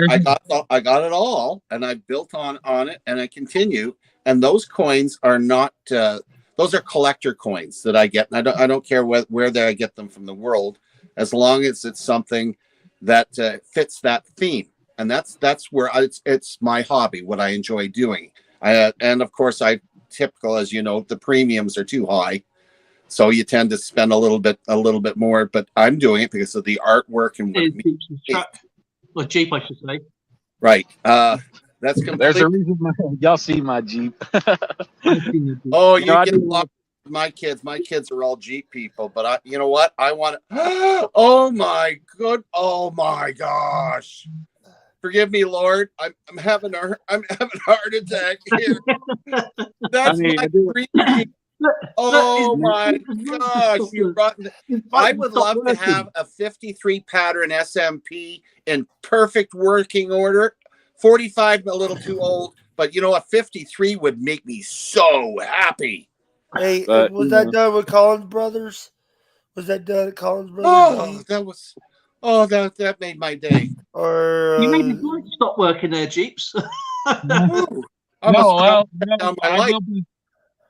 the reason I'm taking out my, Jeep and John's gone too, because his Jeep's about to be gone too. I'm gonna be selling it also. You know what? I actually participate in a military vehicle collectors club. I don't own one, but I get to ride in them all the time. I got a buddy of mine, guys, and I would love to have an older military vehicle. I met a guy. His name is John. Same with me. His name's John. He lives right down the road from me. He's actually a pilot for UPS. He's got a Mustang. He flies a Mustang, completely redone. He's got original year one Jeep, completely rebuilt. He's got a deuce and a half. I mean, he's got a hell of a. Oh yeah. Oh, I mean, and the old deuce and a halves didn't have power steering either. Man, used to have nice big. I remember those days. I actually had muscles then. Hey, Skipper, were you in the military? Yeah, 22 years. How did I forget you said that? You said that before. I'm not military, but I pay a lot of homage to military. My whole family, a lot of my family has been military. I lost family in war, but so I do what I can on the regular front. So I do a lot of VA work, a lot for veterans and everything like that. Oh, awesome, man. That's awesome. By the way, Skipper was there helping Teddy Roosevelt. Skipper was there with Teddy Roosevelt and those riders. Teddy Roosevelt did not ride a horse up San Juan Hill. The truth is, the horses hadn't arrived. He ran up the bloody thing, and that's a fact. Skipper was representing the Union in that Civil War. Yeah, okay, and I would have. If I was in the Civil War, I would have been a Fenian. See, this is too advanced for my simple mind. Everything you understand. Y'all, if y'all know me, have been around me. I'm a sword fighter. So my era is 50 BC to 500 BC. Screw the Romans. That was what I was doing. You know what the truth is? He keeps throwing me in the wrong period because I'm an Arthurian. Yeah. So after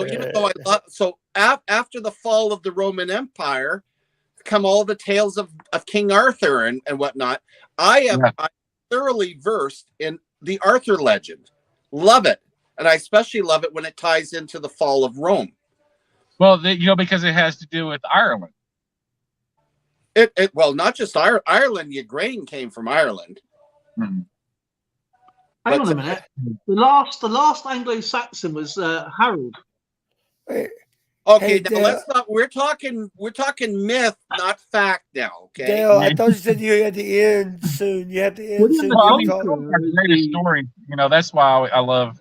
And of course, it's in my family, but is Irish mythology and legend and lore and stuff. It's just phenomenal. Well, Dale, get off soon. My family goes back to the Earl of Skye, and that we are from the Caledonians. I don't know. Say you were Mongolian? No, the Irish were from the Caledonians. That's why they speak Gaelic. And yeah, but you remember they've got a lot of Spanish in the Irish too. I'm talking early. I'm talking very early. What do you think I am? King Brian. Are you Julius Caesar? No, I'm not Julius Caesar. Why Julius Caesar's No, son? We're When did talking you, about mythology. I'm more back in the day of the Danann, when did you Cuchulainn, yeah. you know, those stories and things in mythology, the Morrigan, Brianna, or Bridget Knight, and everything like that. That's what I'm. Awesome history. That awesome. Yeah. So it would be considered the Yeah. Latane era. Because the Latane era is what I represent and always did. Before Yeah. the Latane era was called the Hallstatt era, which was a lot longer span, but it was before the Latane era. Right. So it's really, really cool. Really, I mean, I got goosebumps just thinking about it. I mean, I've been enthralled with it since I was a kid, 8 years old. Oh, you got to take a tour of the British Isles. You really do, like a thorough one. Not right away. I know you're busy, but when you get a chance. Tomorrow. Well, damn it! I'm calling in sick. Yeah. But yeah, I've always loved that stuff, and that's another thing too. I got to reach out to my friends, and that's going to be a little difficult since now I got rid of Facebook, but I got some phone numbers because I still got all my armor, and I got to get rid of it. I thought about taking it with me to the Philippines because there's an actual group in the Philippines that fight too. So it's pretty. So you are actually in creative anachronisms. Yeah, he makes his own costumes. That is the coolest thing on earth. Yeah, I've been doing it since I was 8 years old, dude. Oh, man. Like I said, like my whole tribe, which is called Ring Tribe, is the generic term, Ring Tribe, or shit.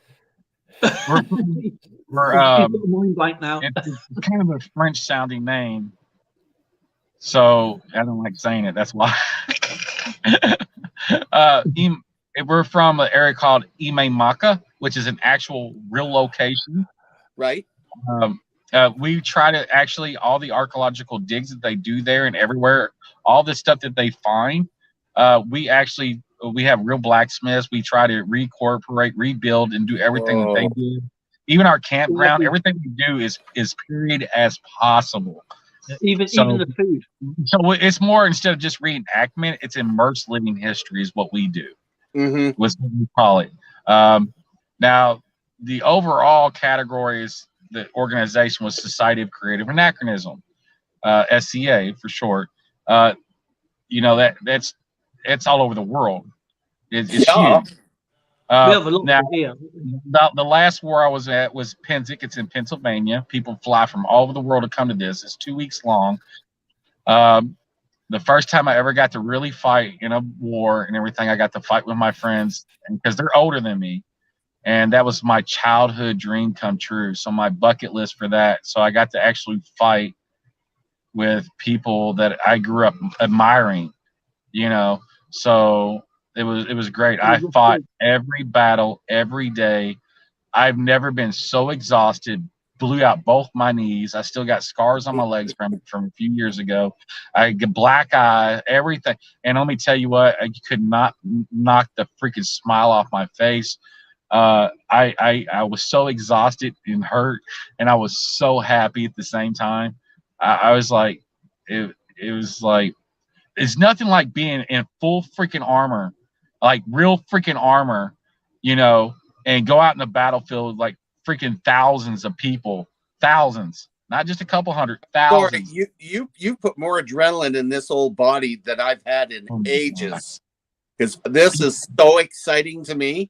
Yeah, awesome. I know Dale is like, hey, I'm not hanging up yet. But like I said, interesting.